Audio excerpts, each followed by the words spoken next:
The year 3005 began with two events that would radically alter the course of the Succession Wars.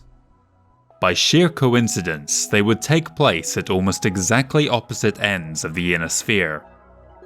Lieutenant General Katrina Steiner was on an inspection tour of the garrison at Poulsbo when on February 6th, she received a visit from her paramour, the Duke of Donegal, Arthur Louvon. With him was his cousin, the young MechWarrior prodigy Morgan Kell. The two had ostensibly been on a recreational tour of the Protectorate, but Katrina and Arthur had arranged their schedules so that they could spend some time together. Unbeknownst to any of them, there was also a Lyran Intelligence Corps hit squad on world, dispatched by Alessandro Steiner himself.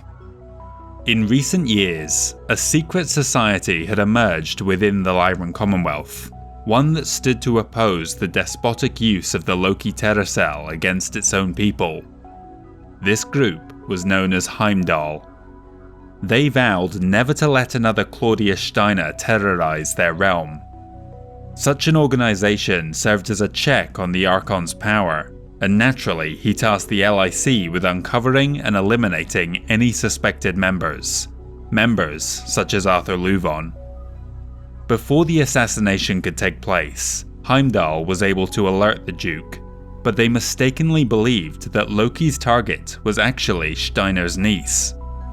Katrina, Arthur and Morgan were able to avoid their pursuers on Poulsbo and escaped into the Periphery. Word of the attack was covered up, but many began to suspect that the Archon was involved in the sudden vanishing of the heir designate. Across the realm, another political scheme had been set in motion. The planet Summer came under attack by the Draconis Combine. Steiner's royal guards were pinned down away from the palace, and by the time they were able to reach the noble family, the Duke of Summer lay dead, and his son Aldo Lestrade had also been injured in the fighting. What none but he knew was that the DCMS had never laid a hand on his father. The Duke had in fact been murdered by the patricidal Aldo. Control of the entire Federation of Sky now rested in his hands, but Lestrade had far grander ambitions. In the aftermath of the attack, he openly criticized the Archon for his failure to defend Summer. He began secretly plotting to have Alessandro removed from power. Though the odds of himself ever sitting on the throne at Tharkad were slim, Aldo could perhaps find another whom he could impose his will on and rule by proxy. The absentee Katrina was a dead end for his plans, but there was one other promising young scion of House Steiner who might also fit the bill. Already a respected officer in his own right, having studied at both of the Commonwealth's premier military academies, the Nagelring and Sanglamore, Lestrade pinned his hopes on the Archon's nephew, Frederick Steiner. Secret messages were dispatched to the Duke of Geran. The power-hungry colonel proved receptive to the idea of supplanting his uncle, and the two conspirators entered into an alliance. On April 11th, 3005, an unknown vessel materialized at Delos along the fringes of the Federated Suns, emerging from out of the Periphery. Others followed in quick succession. A group of terrified space traffic controllers looked on in horror as unidentified craft poured into the system's jump point over the course of several minutes, until they were looking at an armada large enough to transport more than 5 full regiments. The meager planetary garrison scrambled into action, anticipating an imminent invasion, but no such attack came. When they attempted to approach the fleet, they were intercepted by the stranger's own aerospace fighters, and politely but sternly told to withdraw. Curiously, from what those pilots had been able to observe, numerous vessels among the flotilla were of apparent Star League vintage. Furthermore, a large civilian complement was also present. Most notably of all, they brought with them a colossal modular space station that closely resembled an ancient Hughes-class shipyard. Shortly after their arrival, the planet was hailed by the commander of this unknown force. This man was Colonel Jamie Wolfe. He informed the people of Delos that he had not come to conquer them, but to offer his people's services and that of his unit to the First Prince. Ian was understandably distrustful of this offer, but nonetheless dispatched an envoy to treat with Jamie. The Duke was welcomed aboard, and the two sat down to discuss the terms of employment for Wolfe's Dragoons. Such a massive mercenary group, even surpassing the 5 regiments of McCarran's armoured cavalry, commanded a hefty fee. But when the First Prince heard of the presence of Star League designs thought lost to history, as well as the remarkable condition of the equipment in their arsenal, he was more than happy to shell out. Davion was glad to have their assistance. While his focus remained on the Draconis Combine border, where just recently the DCMS had tried and failed to raid Dahar, the Dragoons could help improve his fortunes against the Capellans. Though the AFFS had managed to take Kittery, Indicas had repulsed their invasion in 3005. With a deal struck, the mercenaries journeyed across the Federated Suns to reach their appointed home base at New Valencia.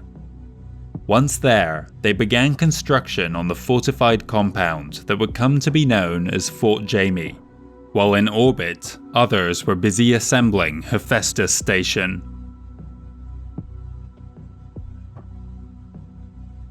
Perhaps no one was more shocked by the sudden appearance of Wolfe's Dragoons than ComStar. The Presenter Rom immediately dispatched agents to try and infiltrate the mysterious group to discover their origins. After all, how could 5 mech regiments have existed in the Periphery without the Order becoming aware of them? The mission was deemed a failure after 2 operatives turned up dead.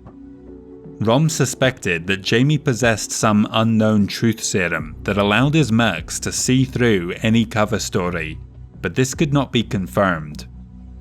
For his disappointing results, Alan Rosenstein had the aged Carl Sims removed from office, but it was a failing that would soon result in his own downfall. Alan's inability to explain to the First Circuit where the outsiders had come from lost him his last scrap of support within that body. Several presenters met in private early in 3006 and agreed amongst themselves that they would ask the Primus to step down. Though they still lacked the unanimous accord needed to force the issue, Rosenstein could see which way the wind was blowing.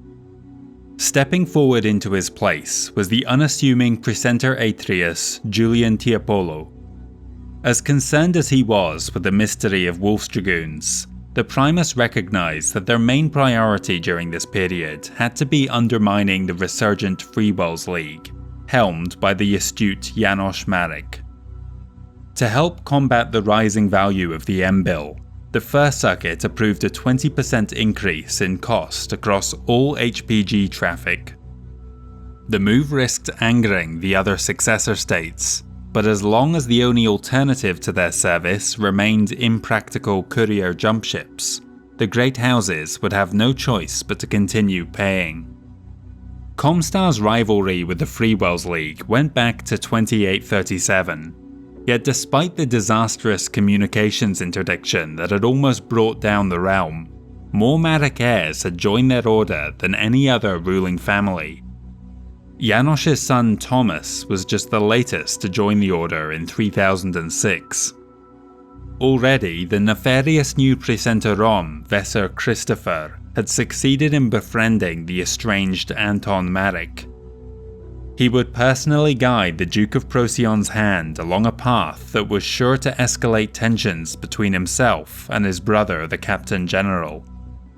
These two prospects might one day allow ComStar to revive their long-abandoned scheme of replacing a successor lord with one of their own.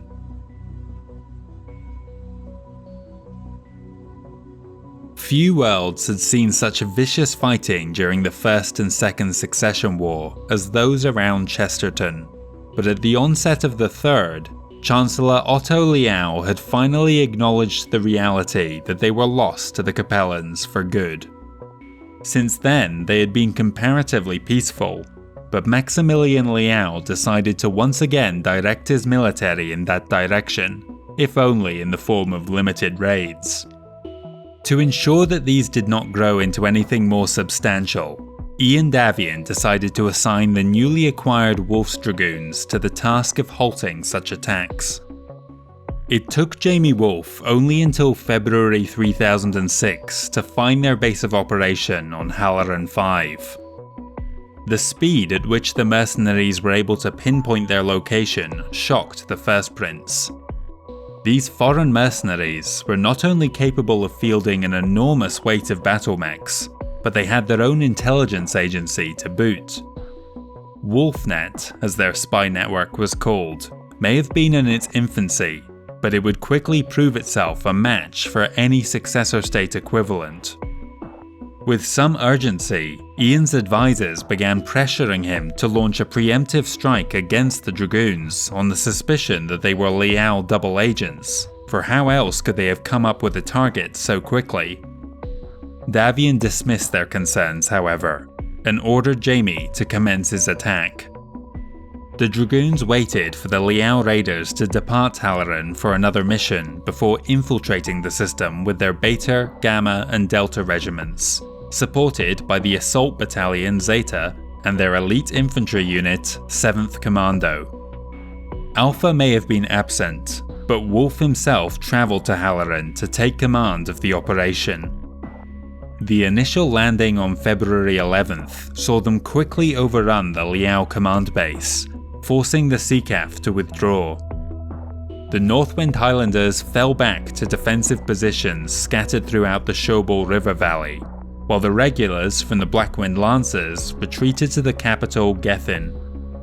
Jamie sent the lion's share of his troops in pursuit of their rival mercenaries, while Delta kept the Capellans pinned down in the capital.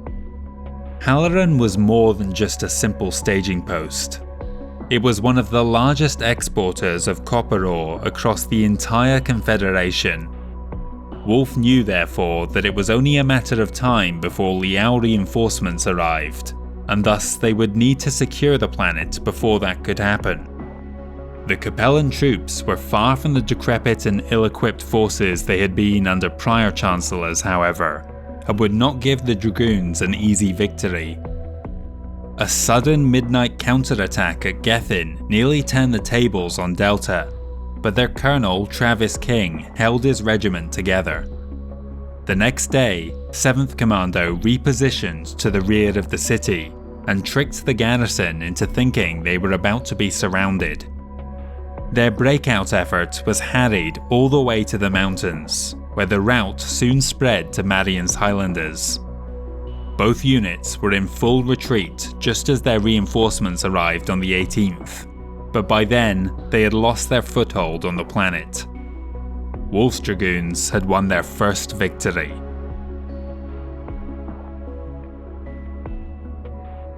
Across the isolated systems of the former Rimworld's Republic, word was spreading of a new bandit threat known as the Red Corsair. This was none other than Katrina Steiner, and the Pirate Queen's two hunchbacks were Arthur Luvon and the young Morgan Kell. The exploits of this trio during their time in exile are shrouded in mystery. Commonwealth scholars like to suggest they were honest rogues, taking from the rich and giving to the poor. Other historians are more circumspect in their writings. What we do know is that at some point in their travels, they came across a demolished SLDF bunker on Tarran's world, dating from the Reunification War. None had dared to enter it in the centuries since on account of the fact that it had been struck by a dirty bomb and was still a radiation hotspot after all this time. Buried within was a technological marvel that many believed had been lost to posterity. Back in 2580, during the early years of the Star League, Project Transient developed the K-Series interstellar communications device. It could transmit tiny data packets to a matching machine up to an incredible 100 light-years away. This invention predated that of the hyperpulse generator by 5 decades, but the limitation on how much information could be sent, coupled with a much longer travel time of approximately 10 light-years per day, led to its abandonment in 2614 once work began on what would become the HPG. Katrina recognized the significance of this discovery immediately.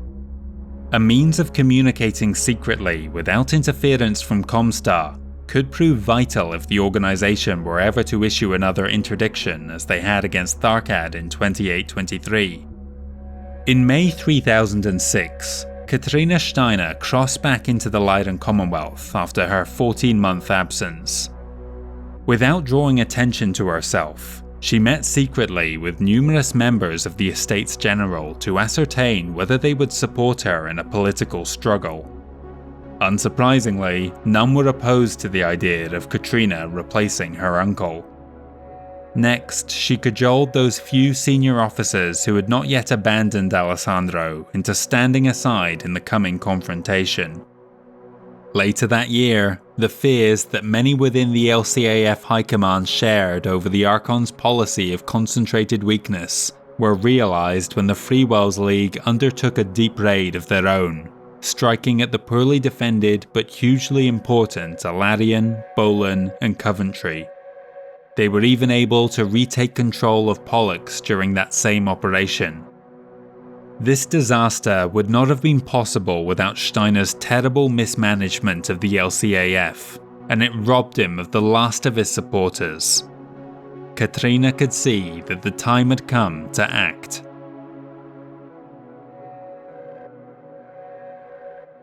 Late in 3006, Wolf's Dragoons were assigned to raid the BattleMech factories on Styx. This would be the first outing for their Alpha Regiment, commanded by Jamie Wolf himself. A few weeks before the main assault was to begin, 7th Commando made landfall on the planet. They operated in secret, disguising their actions as a simple rebellion among the common people as they targeted various installations across the planet. On November 22nd, they launched an attack on the Russell River Dam to the east of the factories at Hegemony Bay, drawing the planet's defenders away from their actual objective, just as Jamie was touching down.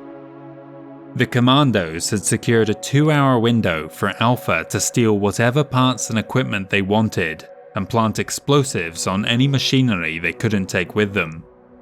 By the time the CCAF made it back to the city, it was too late to stop the Dragoons from absconding with all of their precious materiel.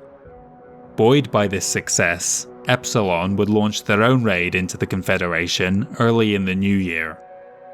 Midway through January 3007, Alpha and Beta regiments redeployed to Weekaporg in support of the Federated Sun's Regulars' own attack into the St. Ives commonality.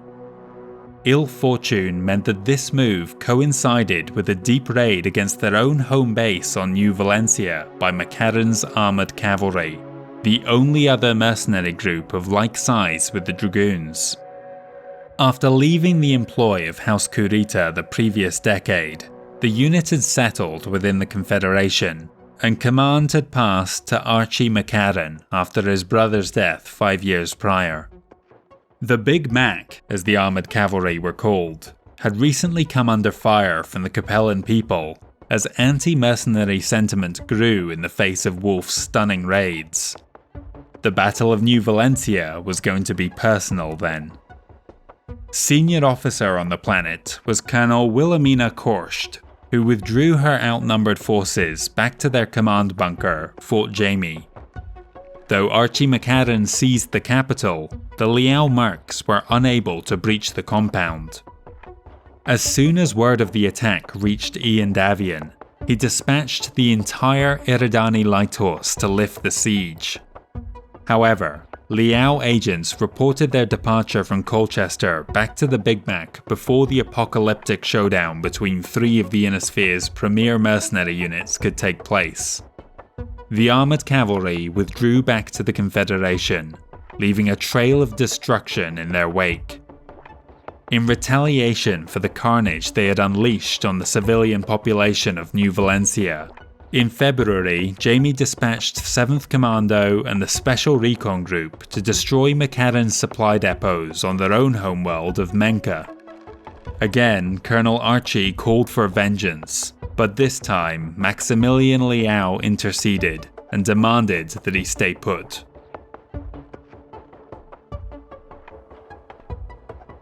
In the middle of Alessandro Steiner's 3007 birthday celebrations, his niece Katrina publicly announced her return to the Lyran Commonwealth, and followed this up by denouncing the Archon. Her proclamation was met with great fanfare. This was the signal the Estates General had been waiting for. They summoned Alessandro before them for an emergency meeting. The representative from Alarion, one of the planets so heavily damaged in the recent raids, called for a vote of no confidence. It passed with an overwhelming majority. The Archon did not take their actions well and stormed out of Government House in a fury, perhaps intending to disband that body as several of his ancestors had done before. Officially, they had no legal authority to make such a demand, and risked imprisonment or worse for sedition, especially after they heckled Steiner from the building. Before he could take any reprisal action, he was confronted on the steps outside by the heir designate Katrina and several prominent military generals. She informed Alessandro that he had lost the support of his people, and strongly encouraged him to step down gracefully. The Archon had every intention of fighting for the crown, but when Steiner tried to gather his supporters, they made themselves scarce. He clung on for a few more months, but finally conceded defeat on July 22, 3007.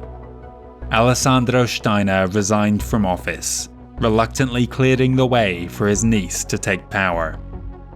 Some have questioned whether the timing of Katrina's return was purely good fortune, or whether she had foreknowledge of the 3006 attacks. It was observed that the Red Corsair had re-entered the Commonwealth by crossing the Free Wells League border, an unusual route if she had truly been out in the Periphery at Terran's World just a few months prior. Rumours even suggest that Steiner sent a case of Tharkan ice schnapps to Atreus by way of thanking the Captain General for his support in overthrowing her uncle. It's more likely that such a gesture, if it happened at all, was meant sardonically, and shouldn't be taken as evidence that the two successor lords were bedfellows in the matter. Katrina's power play caught more than just Alessandro off guard. When word of her takeover reached the Federation of Sky, the Dukes of Duran and Summer were positively furious at having missed the boat. It's said that Aldo Lestrade had to physically restrain Frederick Steiner from leading his regiment to Tharkad in a doomed effort to overthrow his cousin and claim the throne for himself.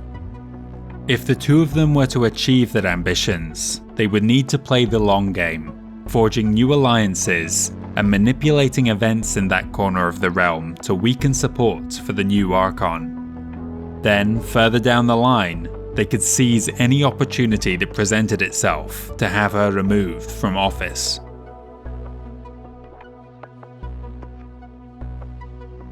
One of Katrina Steiner's first policy changes upon taking office had been to abandon the disastrous concentrated weakness doctrine. While she reorganized the Lyran Commonwealth Armed Forces, she kept her foes off balance with numerous raids. This renewal was desperately needed. A few weeks before Alessandro had stepped down, word had arrived at Tharkad concerning their latest defeat along the Free Wells League border. Janos Marik was in a prime position to face off against his Corward rival. His Capellan flank had been relatively peaceful for the past couple years, with the last notable raid coming at Fuentes back in 3005. When the LCAF touched down on Rochelle in a reprisal action for the terrible raids he'd launched recently, he was free to focus his attention solely on that one battle. The vast majority of the forces dispatched to hold the planet were mercenaries, But notably, they were almost exclusively small formations of companies or even just lances. The callous belief within the Free Worlds League military was that there was a greater chance that such minor players would not survive long enough to draw pay. Any who did would likely lack the clout to stand up for themselves before the Mercenary Review Board. 9 months of carnage demonstrated the truth in that, with the soldiers for hire suffering 70% casualty rates over the course of the battle.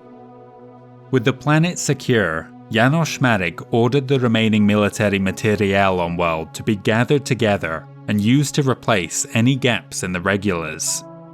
This edict extended to the personal possessions of the mercenaries who had fought for him.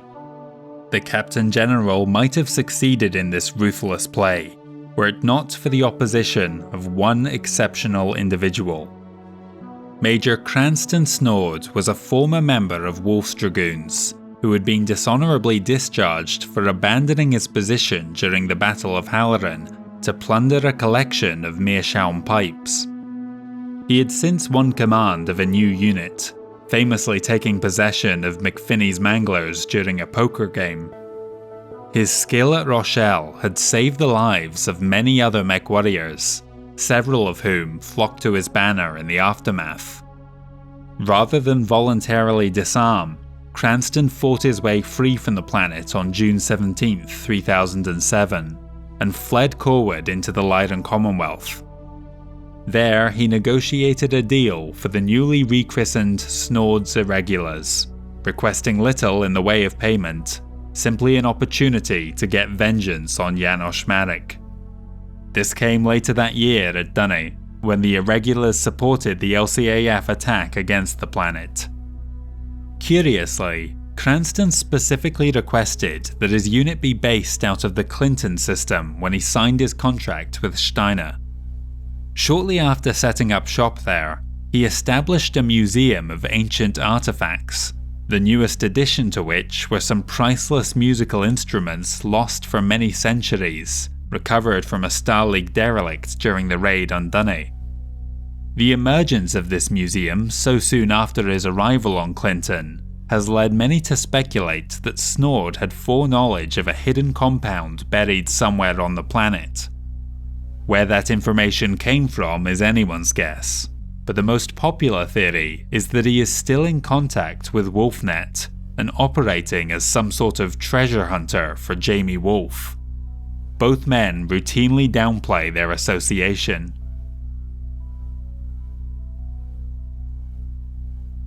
The Draconis Combine had been largely peaceful since Takashi Kurita stepped forward to lead the realm. This was certainly not because he lacked the martial attitudes his family had espoused throughout its history, but rather because it took time to excise the rot that had set in during his father's reign. By 3007, he felt ready to put the rejuvenated mustard soldiery to the test. He chose the Federated Sons as their target, launching a two-pronged invasion out of the Dieron and Galadon military districts.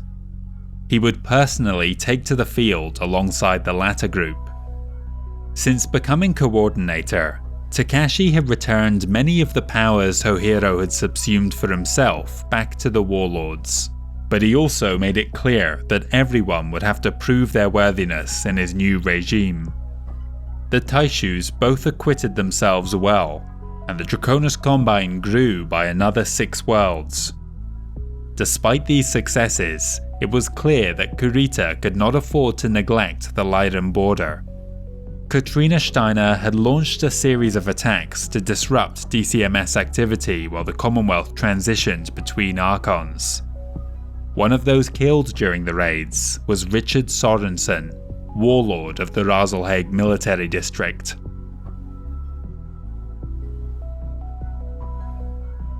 Along the periphery edge of the Federated Sons, the isolated border worlds were increasingly falling victim to pirate activity coming out of the Tortuga dominions. This distant bandit conglomerate only rarely ventured into the inner sphere, but more recently, the enigmatic Lord Calvin Bar Dines had been causing trouble for House Davion. To put a stop to this irritance, the First Prince dispatched a pair of regiments from Wolf's Dragoons to strike at their base on New Haiti.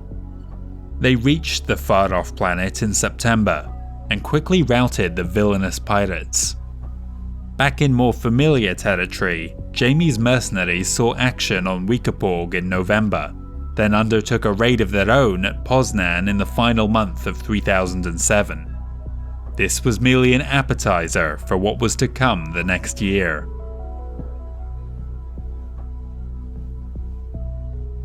House Liao was deeply troubled by the sudden appearance of Wolf's Dragoons within their mortal enemy's camp. The CCAF had almost achieved a rough parity with the AFFS since the rise of Chancellor Maximilian Liao, but now the balance had swung back in Davion's favour. In 3007, they were once more able to repulse an attempt to capture New Hessen, but they needed some way to regain the initiative. While a raid on Saranda kept the Freewells League off their back throughout 3008, Senior Colonel Pavel Rydzik led a Capellan task force alongside his own Stapleton's Iron Hand to take New Aragon. This was one of the few remaining systems in that region of space with major strategic significance. Not only was it a prosperous world with a population of well over 2 billion, it also lay at a vital bottleneck within the Confederation, one that if controlled by the enemy threatened to split the Confederation in two.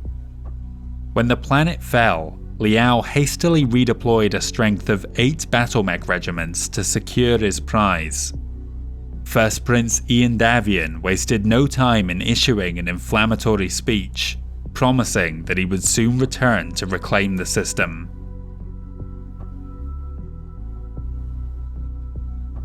At the dawn of 3008, the Inner Sphere was only 3 short months away from the largest battle to take place for centuries. The year began with a flurry of activity up and down the Capellan border. Wolf's Dragoons launched minor diversionary raids at Nekromo and Tikhonov, but the majority of their strength was focused along the corward edge of the Sarna commonality, targeting supply bases in the region ahead of their imminent return to New Aragon. The Davion Armada arrived on March 29, 3008. 5 whole regimental combat teams and virtually the entirety of Wolf's Dragoons flooded into the system. The Davion task force broke into 2 halves to face off against the 2 main concentrations of enemy troops in garrison, with Jamie Wolf himself leading his soldiers into battle against their rival mercenaries.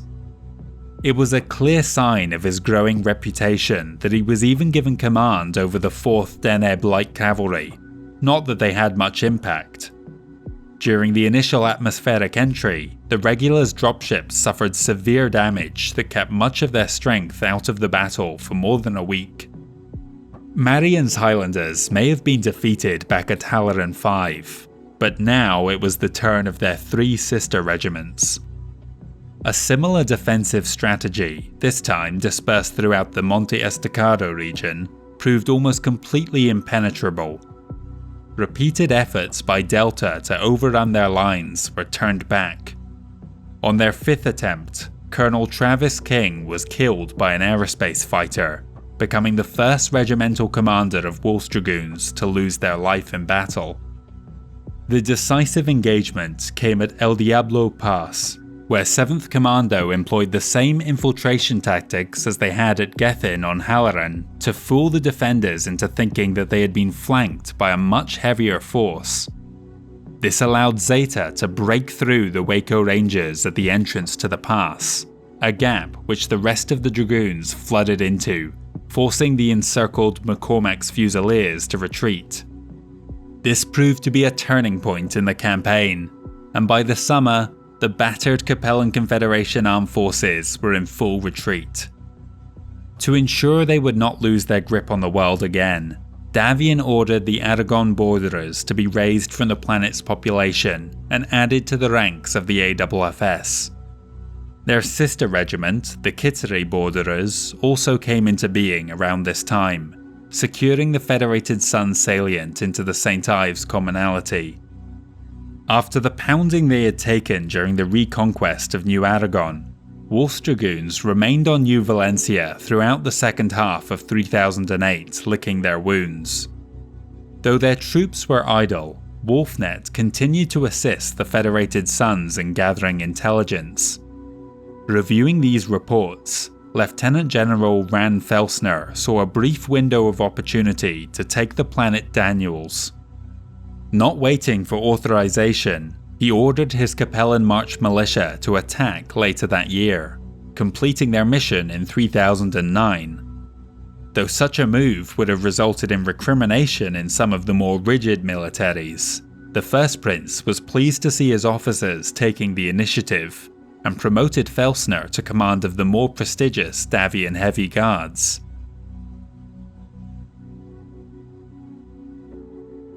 On a surface level, Snord's Irregulars are not so dissimilar to myriad other mercenary companies scattered across the Inner Sphere and beyond. Such a small unit would not typically warrant a mention, but their connection with the enigmatic Wolf's Dragoons and ability to punch well above their weight make them noteworthy enough for our history.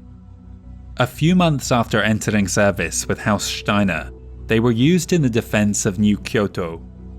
Cranston's unit ended up being the decisive factor in a contest that the LCAF High Command expected to last for approximately 8 months, but with the mercenaries' aid ended up petering out after just 2. The lovable rogues lifted off with a sizable collection of art liberated from an underground vault, lost during the early succession wars. Other battles followed over the next few years, each netting the Irregulars an additional bounty for their museum. At Wing, they stole a library of rare books from Marik. At Shiloh, a rare deposit of semi-precious gems.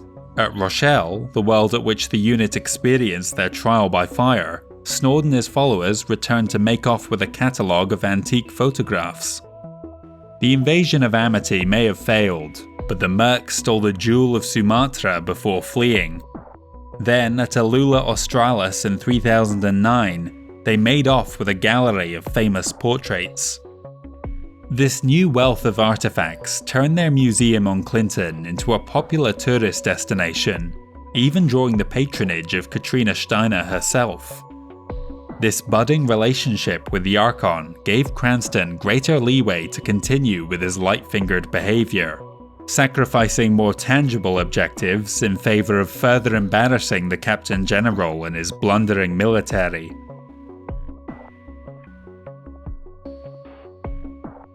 Despite Wolf's Dragoons' best efforts to rebuild post-New Aragon, they were stymied by the actions of Michael Hasek Davion, who continued to interfere with AFFS activity across the Capellan March in his ongoing efforts to besmirch his brother-in-law's reputation. By 3009, Jamie Wolfe could take the delays no longer. He wrote to the First Prince and requested time away from the front lines to properly refit his unit, which Ian kindly assented to. Davion could not possibly have anticipated that his response would cause the entire Dragoon fleet to suddenly begin jumping out of their home system on January 11th. They moved in a rimward direction, heading vaguely towards the Pirates Haven cluster, once known as the Badlands cluster in more prosperous years of the Taurian Concordat's history. Somewhere beyond their borders, the Federated Suns lost track of them altogether. The skeleton crew they left behind on New Valencia offered no explanation when quizzed on where Jamie had taken his armada. 10 months later, they re-emerged from out of the Periphery, completely rearmed with brand new battle mechs, including some that the AFFS could not even identify. In the final 2 months of the year, they returned to raiding the Capellan Confederation, but the First Prince was concerned that their recent supply troubles would give them pause when it came to deciding whether or not to renew their contract when it expired the next year. He therefore offered them a generous new deal in which Jamie would receive a knighthood and his unit would take New Valencia as a permanent leasehold, making it more than simply a home base for the Dragoons. In effect, they would be enshrined into the ruling nobility. On February 10, 3010, the Dragoon colonel regretfully informed the Davion that he had already agreed to enter service with their rival House Liao. Written into their new contract was a provision that they would not be used against their former employer out of the respect the two men had for each other. 5 years after their initial entrance into the Inner Sphere, Wolf's Dragoons departed for the Confederation.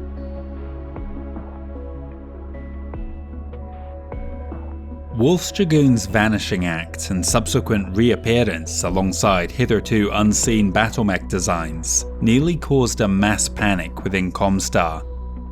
Until this point, they had believed that Jamie Wolf and his followers had stumbled upon some ancient SLDF stockpile, but now it appeared that they had their own manufacturing complexes hidden somewhere in the Periphery. For the first time in their history, the ComStar guards and militia were challenged for the crown of most technologically sophisticated military force within the Inner Sphere. The first circuit could not help but draw a line between the abundance of Star League equipment in Jamie's arsenal and the disappearance of Alexander Kerensky more than 2 centuries ago. Had Wolf done what no one else had managed and located the lost Exodus fleet? Or could he even be a direct descendant himself? If so, how many more wolves might be out there? In 3010, Vezir Christopher proposed an audacious scheme that he believed could alleviate both of ComStar's most pressing concerns: the mystery of Wolf's Dragoons and the resurgent Freewells League. Anton Marik had built a significant power base for himself, one that could even challenge his brother Janosch. In the event of a civil war, many of the provinces would surely call upon the Home Defense Act to ensure their own forces would not get dragged into the quagmire.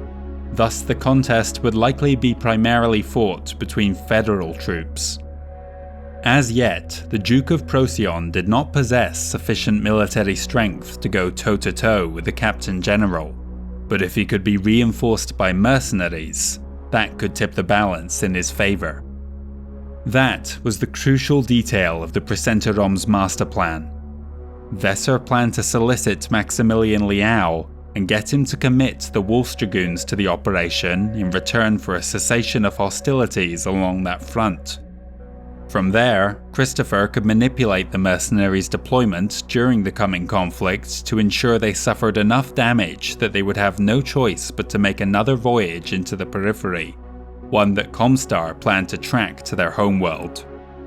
The success of Anton's revolt was of secondary importance to damaging the League's economy, but if he were to succeed, it would be a welcome bonus given the influence they held over him.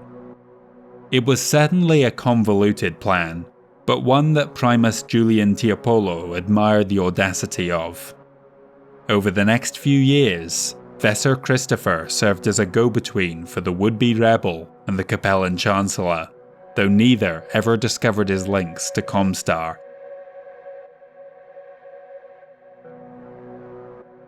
In August 3010, the Archon's husband Arthur Louvon passed away just months after the birth of their daughter.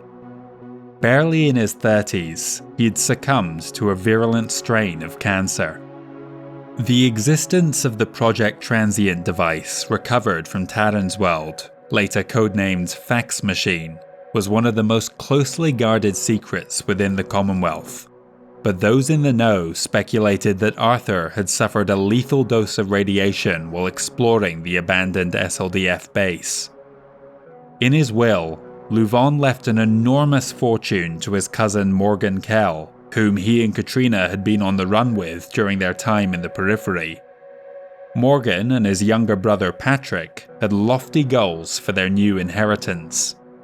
The two Kells travelled to the mercenary star Galatea and set about raising a new regiment.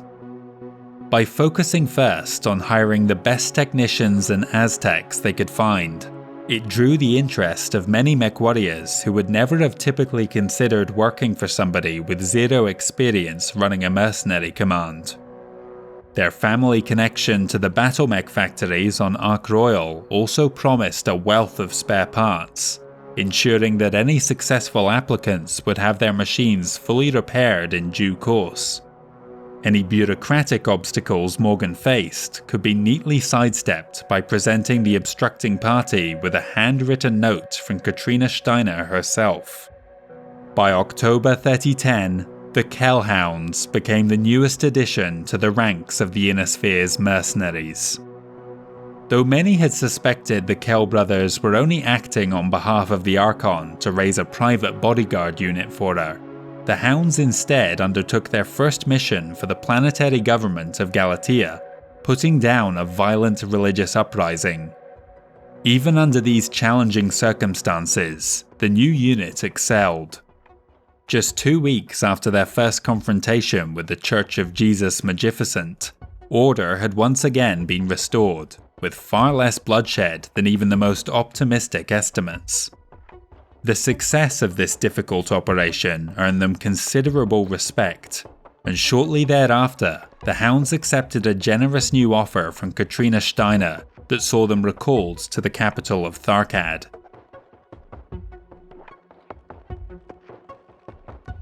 November 15th, 3010 was to be the day of a momentous state banquet within the Lyran Commonwealth. At first sight, it appeared to be nothing more than yet another one of the royal functions so common for the nobility across the Inner Sphere, but the Chancellor of Foreign Affairs had arranged for a visit that would mark it as a date of far greater significance.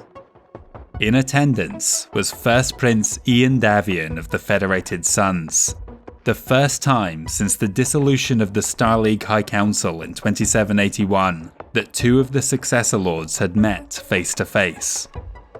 The Great House leaders had come together to discuss the possibility of joint military exercises to take place on Zavijava. Their hope was that the threat of an alliance between the two would make the Capellan Confederation and Draconis Combine switch to a more defensive posture, sparing their own border worlds from further aggression. During Ian's visit to Tharkad, the First Prince was introduced to the two Kell brothers. Despite some initial distrust from the younger Patrick towards the foreign ruler, Morgan quickly established a rapport. He would serve as the Archon's trusted representative during their clandestine visit to Zavijava. They would travel to the world incognito, while the Hounds remained at the capital. Through sheer bad luck, a battalion of raiders from out of the Freewells League landed on December 14th, placing the small group of nobles in a precarious position. Revealing Ian Davion's presence could lead to disaster, but the planetary garrison could not stand up to so many hostile mechs. This small group of allies did what they could to delay the attackers long enough for reinforcements to arrive, careful not to blow the First Prince's cover story. Further complicating the issue was the discovery of files pertaining to an advanced R&D base on World. In actuality, this was nothing more than a proposed objective for the later war games. When these reports made it back to Atreus, a regiment of the Marik militia was sent to secure the planet. They arrived on the 18th, but by the time they made landfall, safe agents had deduced that no such facility existed. Just as the Kell Hounds made their own appearance on December 23rd, the raiders departed empty-handed, or at least they left without the fake advanced military technology. Morgan's lover, Veronica Matova, was kidnapped a few days after the battle concluded. With the assistance of the Federated Sons MIIO, the Kell Hounds tracked her to Dubai. They carried out a rescue on May 15, 3011, springing her from prison.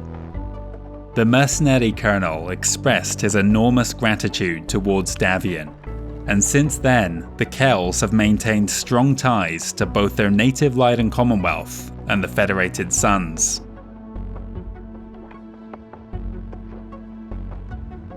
Ian Davion had maintained a constant pressure against the Draconis Combine Mustard Soldiery throughout his entire term of office.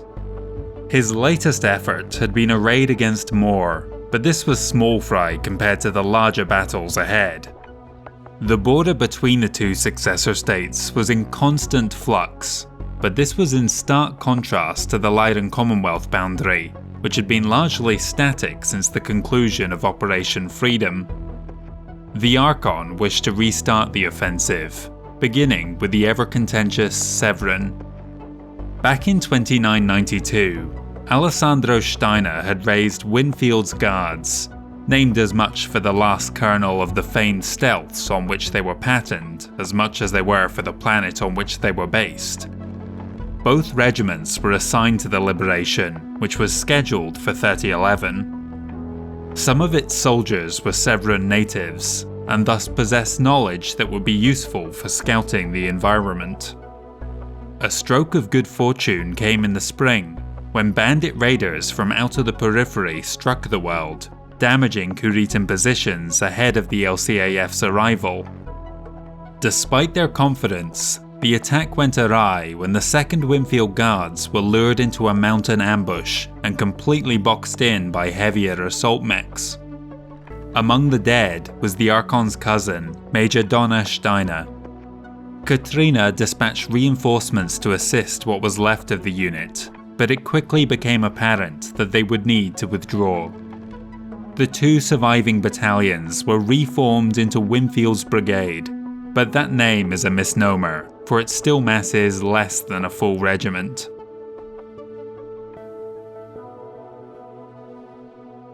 For all of Steiner's efforts to revitalise the Lyran Commonwealth Armed Forces, the Free Wells League military still maintained an edge over them on the field. The 15th Marik Militia had a particularly busy 3010, with the unit taking control of Uhuru, even scoring a victory over the famed Cranston Snord in the process, then proceeded to raid Kor Karoli. Safe identified an LCAF invasion force mustering on Denebola 5, but the counterattack was delayed for 3 weeks by a single MechWarrior of the intelligence agency's Shadow Battalion. When it finally did proceed to Judonné in 3011, the drop went awry. The battle was over before it had begun. The wider Free Wells League was unfortunately unable to celebrate these victories, as they were about to enter one of the darkest periods in their history. János Marik was no stranger to loss. Even before he took the throne following the demise of his father, in 2986, his sister Sylvia had died in childbirth. The death of his first wife Hilda Lauber and their boy Cartwright 2 years after was a tragedy. Yet sadly, this was not the last of the Captain General's children to die so early. His youngest son János, named for his father, was only 8 when he too succumbed to seizure in 3008. His eldest daughter Therese eloped with one of his officers shortly thereafter, and the still bitter successor lord chose to disown her. Marik's second wife, Anna Stewart, passed in 3011, and just a year later, his daughter Faith died from a drug overdose. This proved the final straw for János. Heartbroken from so many personal tragedies, he withdrew from public life altogether and retreated into his private chambers. This marked a turning point in the history of the Free Wells League. The man who had united the realm behind him at the turn of the millennia now threatened to drag it down into oblivion alongside him.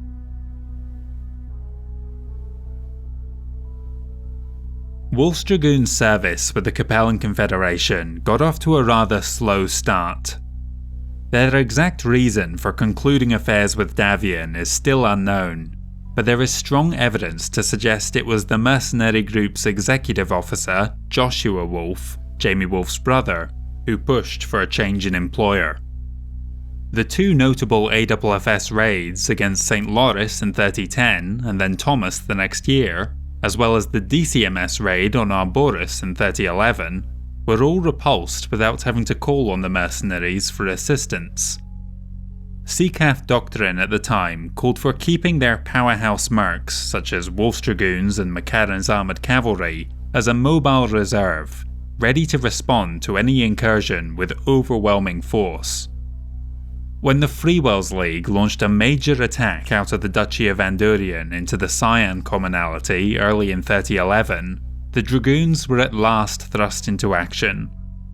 From their home base on right, 3 regiments advanced to Wallachia in mid-March, facing off against an equal number from the FWLM.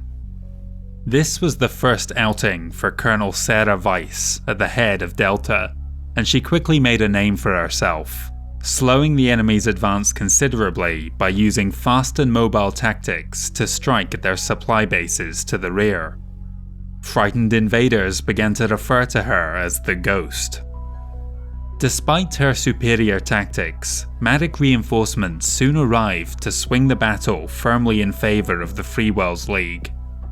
Colonel Dana Maguire of Epsilon was one of the casualties, badly wounded in action and forced to retire from active duty. Wolf's Dragoons had no option but to withdraw, their first loss. It was an inauspicious start to their service with Liao. The 3 regiments pulled back to Scarborough, but found themselves once more fighting off invasion when 2 of the Fusiliers of Oriente brigades showed up on their doorstep. The badly mauled Dragoons were again outnumbered, but when Wilhelmina Korst tried to call for reinforcements, Jamie reluctantly informed her that the rest of their brethren were being held in reserve by Liao, and so would be unable to assist. They hung on for as long as possible, delaying any further advance into the Confederation for several months, until a breakthrough on the flank threatened to collapse their position, forcing them to lift off world once more. Unfortunately, the SUCKit regulars were faring no better in the neighbouring system. Though they again bloodied Marik's nose, Faroud fell just as the others had. The final battle of the campaign came at Shiro III in 3012. Here, the 2 newest colonels, Sarah Weiss of Delta and Harold Jones of Epsilon, truly came of age. Their innovative tactics kept the would-be conquerors constantly on the back foot.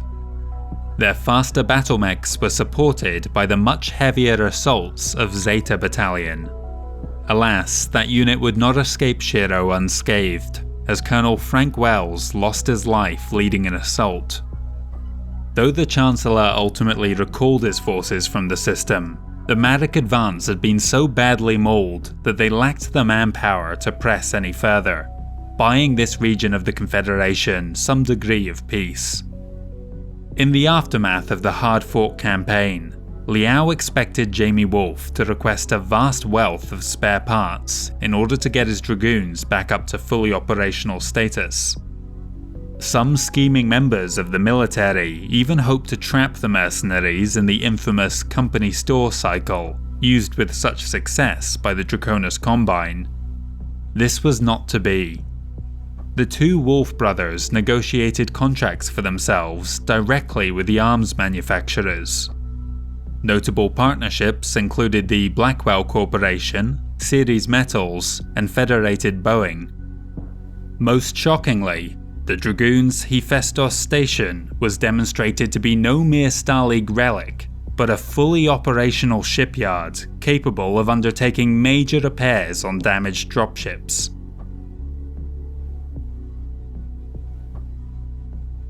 In early 3012, a wave of terrorism swept through the Capellan March, perpetrated by Maskarovka agents.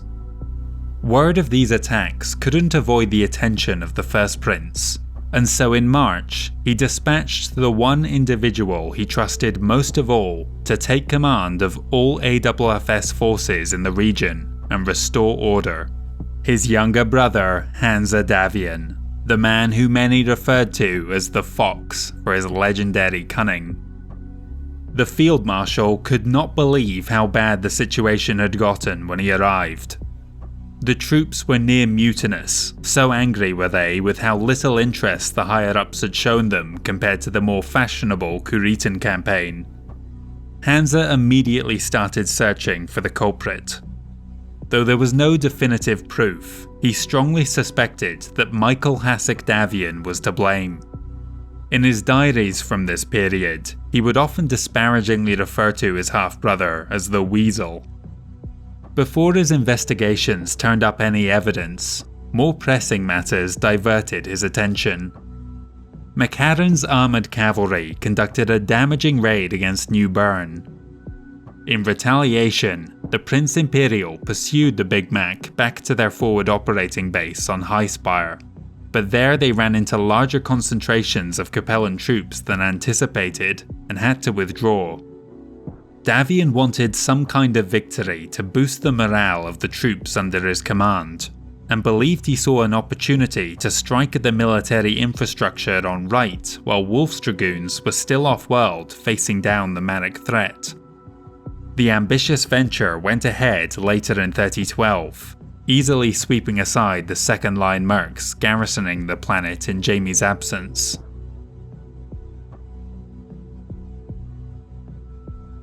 The Draconis Combine had been on the back foot lately, with Pike 4 coming under attack and the planet Macomb falling to the Federated Suns.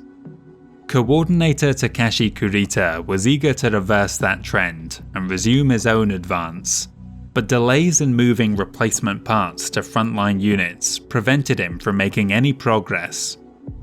To remedy that problem, work had begun in 3012 on an enormous supply hub on Halstead Station. The earthworks were so extensive that there was no possible way to keep it hidden from the prying eyes of the MIIO, but once complete, the fortifications would make it nearly impossible to overcome. Ian Davion could see that he had a limited window in which to launch a preemptive strike, and so hastily began drawing up plans while shuffling AFFS units in that direction.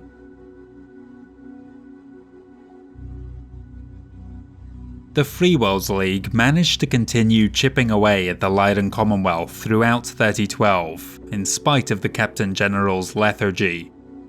The two factions continued to raid back and forth at Laika and Lungana, but the Silverhawks coalition took center stage when they were finally able to liberate Callison, one of their provincial capitals lost more than 3 decades prior. A chance meeting by two of the Lyran Commonwealth's most famous mercenaries the previous year presented Steiner with an opportunity to get even. Cranston Snord had come to Tharkad to request permission to conduct a raid on Castor to liberate some priceless Fabergé eggs. While on the capital, he had started chatting to Morgan Kell, who was eager to send his hounds back into the fray after a year of quiet garrison duty. With the Archon's approval, the two units agreed to collaborate on the assault. They arrived at the Castor system on June 7, 3012, reaching the planet 8 days later. The two units chose different landing sites for themselves. The garrison commander, Ruga Naga, decided to confront the larger concentration to the north first, keeping one battalion in reserve to ensure he wasn't hit in the back by the Irregulars. When contact was made, the west flank came under attack first. Shortly thereafter, reports from the rearguard confirmed they were under attack as well. Believing that the larger formation behind him could easily handle Snord's people, the Marik colonel sent no reinforcements, failing to recognize that they had been advancing on the wrong trajectory, and that the Kell Hounds had just smashed into the side of their line. When Ruger finally realized his mistake, he hastily ordered his right flank to move west in support, in the process giving the waiting Cranston a clear shot at his own command company. Naga fled from the battle as his regiment collapsed around him. While Snord went off to retrieve the Fabergé eggs, the Kell Hounds searched for the missing colonel. He was located by the unit's top land air mech pilot, Captain Jeremiah Youngblood. They were horrified to discover that he was making a beeline for the planet's nuclear stockpile. Thankfully, the Lambs were able to use their superior speed to reach the complex first, setting it alight to prevent access. The enemy commander was finally apprehended by the Irregulars while trying to slip past security in disguise. He took his own life rather than face the consequences of his actions. Cranston followed up this successful raid the next year with another humiliating victory at Nestor, stealing a shipment of vintage brandy bound for the Captain General's office on Atreus.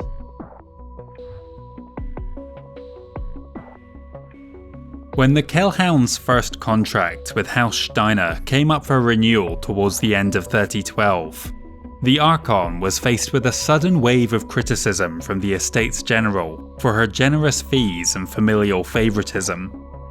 These representatives often hailed from the Federation of Sky and acted as Duke Aldo Lestrade's mouthpiece at the Triad. Though Katrina insisted that the unit was well worth the price, ultimately it did not matter, as Morgan Kell announced that he had already signed another contract with Ian Davion. The mercenaries departed the Commonwealth in December, arriving at their new berth within the Federated Suns the following February. Early in 3013, the DCMS launched an invasion of David, the first of 3 such attacks they had planned for the year. While that was underway, the students of the Sunzang Academy cadre dispatched one of their own regiments to perform a reconnaissance raid against Mara to soften up the Kell Hounds ahead of the main assault to follow later. Hubris led them to believe that they could easily defeat the garrison, and when one of the enemy's vessels approached their jumpship wishing to surrender, that fit with their low expectations of the honourless mercenaries. The docking craft proceeded to flood the Combine transport with anaesthetic gas, disabling the entire crew without firing a shot, and stranding the raiders on Mara. In an effort to recapture DCS Sume, the cadre pulled back to their own dropships, harried all the way by the Kell Hounds. As they got close to the jumpship, the vessel vanished before their eyes, rematerializing at the opposite end of the system, a game the hijackers could carry on indefinitely. Having given up their beachhead on the planet, the Sunzang students were completely stranded. Rescue only came for them after the mercenaries themselves sent an HBG message to the Combine, informing them of the unit's defeat. Elsewhere, the invasion of David went no better for the DCMS. So far that year, their only success had come at Farlan along the Lyran front, where they had managed to secure a large deposit of diamonds in a quick smash and grab. An enraged Takashi Kurita was adamant that the next attack would succeed. He assigned his own personal regiment to the operation, the Second Sword of Light, to ensure that it did.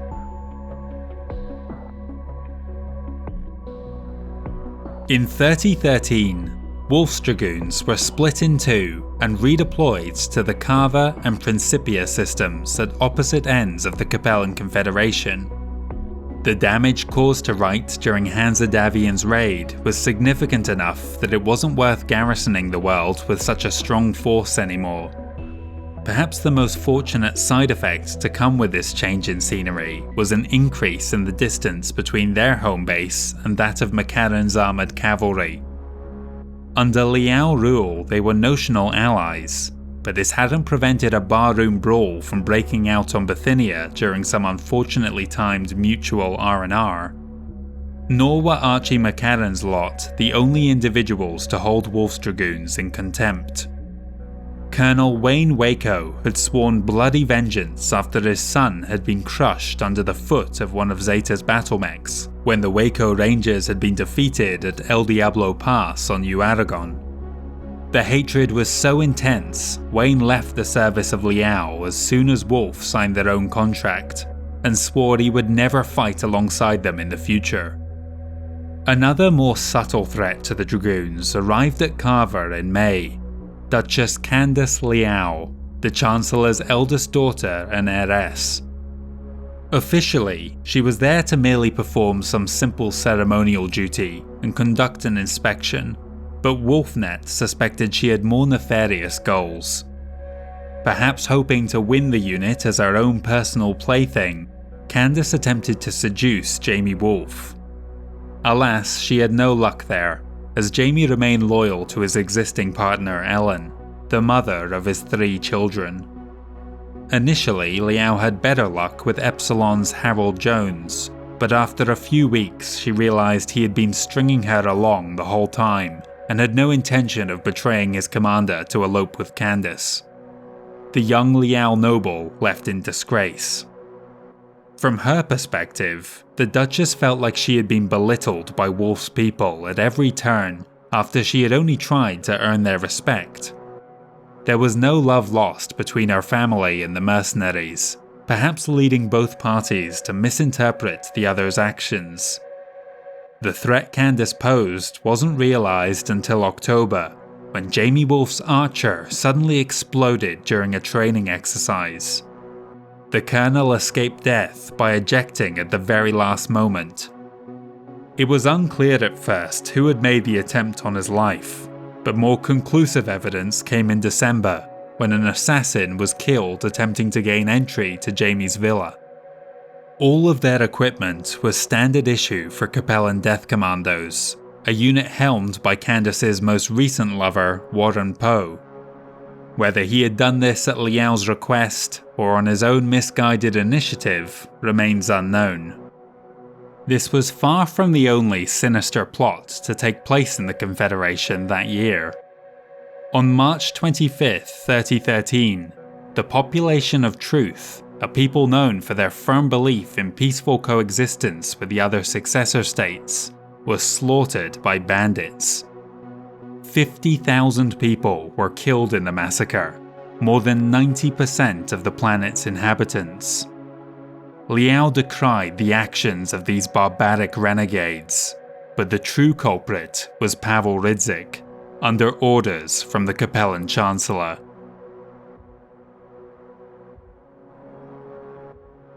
Just as the armed forces of the Federated Sons were gearing up for their attack on the supply base at Halstead Station, a more pressing situation arose on nearby Mallory's World. As one of the most productive agricultural sites within the March, the planet was highly coveted by House Kurita. With its usual garrison assigned to the upcoming attack, their replacements from the 17th Avalon Hussars RCT had only just arrived in June 3013, when a large assault force touched down 3 months later on September 22nd. The regimental combat team had a rough parity in numbers with the 24th Dieron Regulars who opposed them, but the elite 2nd Sword of Light swung the balance in Kurita's favour.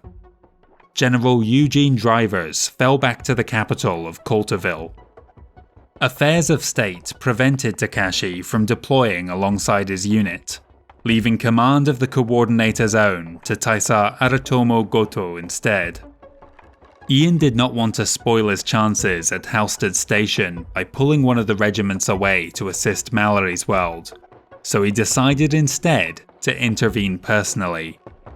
On October 3rd, the 4th Davion Guards RCT made planetfall.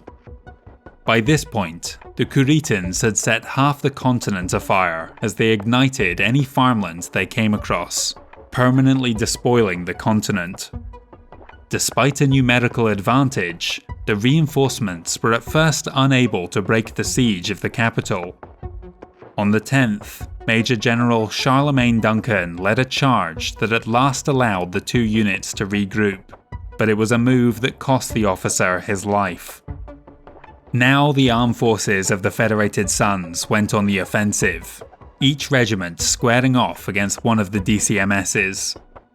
Unfortunately, the Avalon Hussars had taken significant damage from weeks of sustained artillery bombardment at Coulterville, and so too had the relief force in their rescue efforts. Reports of the action were being sent off-world via HPG, but Ian forbade his officers from diverting any of the AFFS in the region from their assigned objectives, insisting that Halstead Station remain the priority. He believed that the attack on the Kuritan staging base would force the Coordinator to pull back all available forces to try and defend the complex. While the Regulars might have been off limits, his brother Hansa did manage to talk Davion into accepting aid from his close companion Morgan Kell. The Hounds departed immediately. While they were underway, the battle was still raging on Mallory's world. General Drivers attempted one of his signature combat drops on top of the Davion Regulars, but Taisho Nobutake Kondo quickly made him regret that brash action.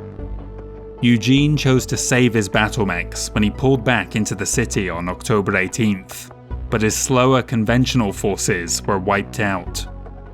This left the Davion guards exposed. The following day, they detected the entire invasion force closing in around them. They were only just able to fight their way free from the pincer move. To buy himself time for the Kell Hounds to reach him, the First Prince led the mustered soldiery on a wild goose chase across Jacob's Desert.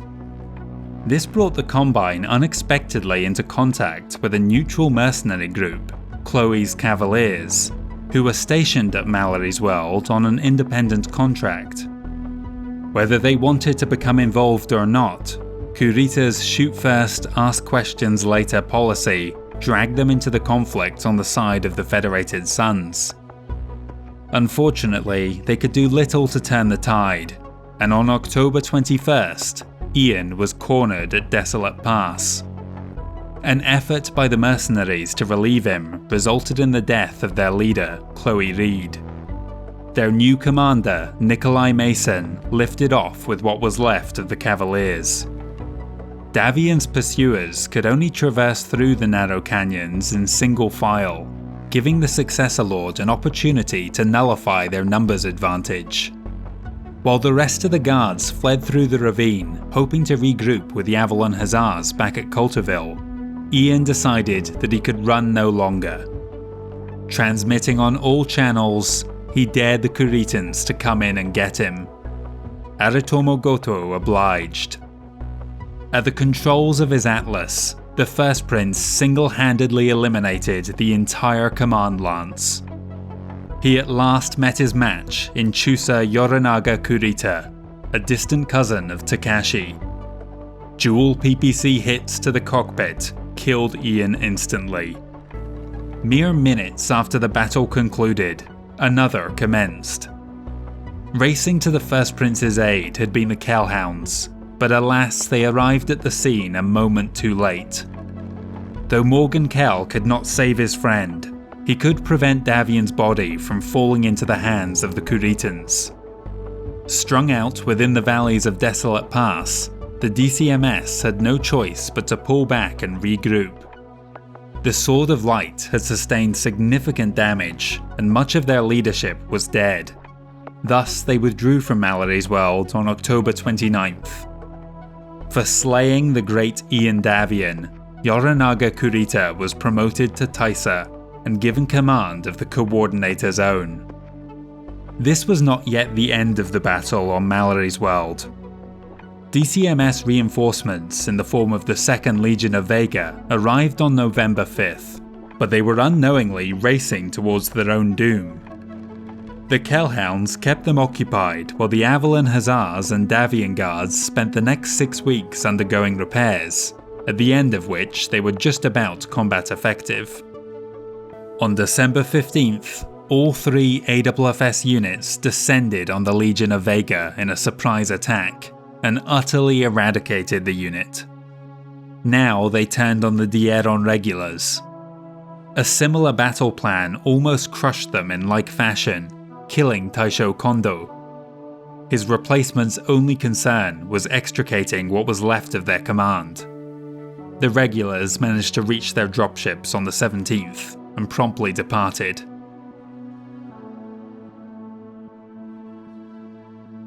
When word of his brother's death reached Hansa Davion, he immediately departed the Capellan March for New Avalon. His journey home was fraught with more peril than he perhaps realized. During a rest stop at Emerson, the Prince Imperial was fired upon by an assassin. The shot that might have taken his life missed, however. To avoid capture and interrogation, the would-be killer took their own life instead. Thankfully, the remainder of Hansa's journey was uneventful, but it gave him time to brood on who might have ordered his death.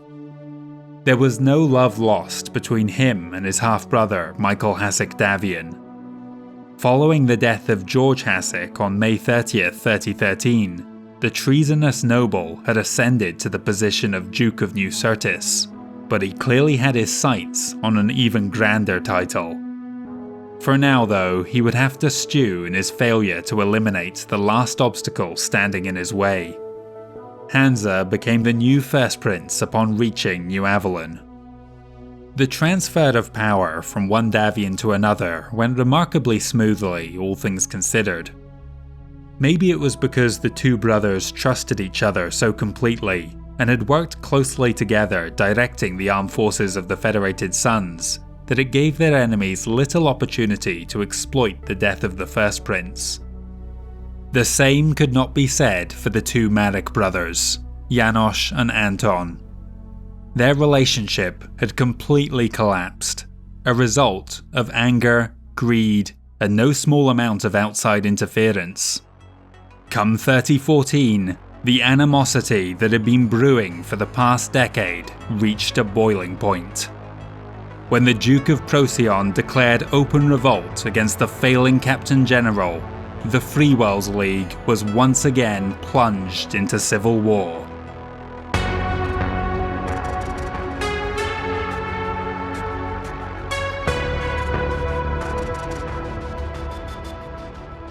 And so concludes our final video for 2024. This has been a super long one.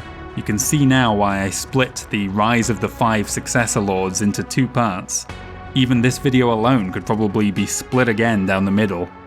I had originally planned to end this one with the Battle of Halstead Station, but on account of the fact that I was A, running out of time, and B, it was already getting ridiculously long, I thought that we'd just leave it after Mallory's World. It'll probably work fine this way too, but I am questioning whether I'm going to be able to get the final 12 years of the war into one video, when I couldn't even do 10 years in this one. Something we didn't even remark on last time was that after 3.5 years of doing this Lore and History series, we have finally reached the 31st century, the 3000s.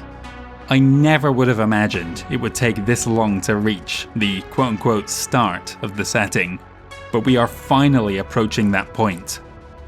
As best as I can tell, there are going to be 3 more videos in the 3rd Succession War series, and as the outro made clear, next time we're going to be focusing exclusively on the Freewells League for Anton's revolt.